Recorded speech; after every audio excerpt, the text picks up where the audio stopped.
Kamu keluar dari sini. Akhirnya Om Erwin menjalankan rencananya untuk membuat Dean dan Tias bersatu. Dia menyuruh preman-preman untuk memukul Dean.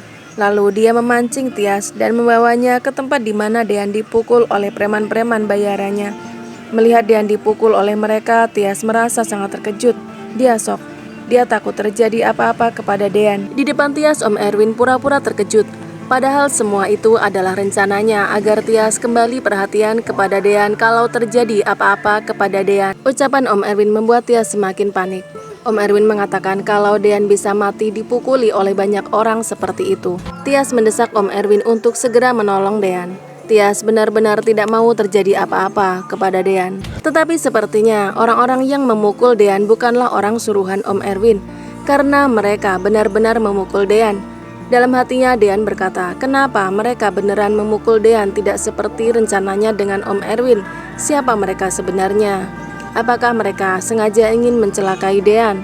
Melihat Dean dikeroyok dan dipukul oleh orang sebanyak itu, Tias menjadi semakin panik. Tias pun bergegas turun dari mobil dan berlari ke arah Dean. Tetapi rupanya kejadian itu disaksikan oleh Gino. Gino pun berpikir, andai saja dia berada di posisi Dean, apakah Tias akan sepanik itu kepadanya? Lalu kemudian Tias mengambil sebuah balok dan memukulkannya ke arah preman yang menghajar Dean. Tias berhasil menjatuhkan mereka, tetapi Dean takut terjadi apa-apa kepada Tias. Dia pun membawa Tias menjauh. Kalau aku udah gak nganggep apa. Hani telah menjadi anak durhaka. Dia tidak menganggap Pak Sigit sebagai papanya lagi. Hani merasa Pak Sigit tidak pernah berbuat adil antara dirinya dan Tias.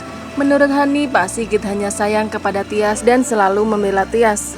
Pak Sigit selalu menyalah-nyalahkan Hani dan bahkan telah tega menampar Hani. Hani mengungkapkan bahwa papanya sudah tidak berhak untuk menuntutnya lagi. Dada Pak Sigit menjadi sesak mendengar semua ucapan-ucapan Hani yang begitu menyakitkan. Melihat papanya kesakitan, Hani tidak peduli. Dia tetap memilih untuk pergi dan tidak mau menolong papanya. Kamu harus pergi dari sini. Sementara itu, Dean meminta Tias untuk pergi meninggalkan tempat yang berbahaya itu. Tias tidak mau. Dia akan tetap menolong Dean. Tetapi sayangnya salah satu dari preman-preman itu memukul kepala Dean. Tias semakin panik. Dean jatuh pingsan. Tias pun berteriak-teriak dan berusaha untuk membangunkan Dean.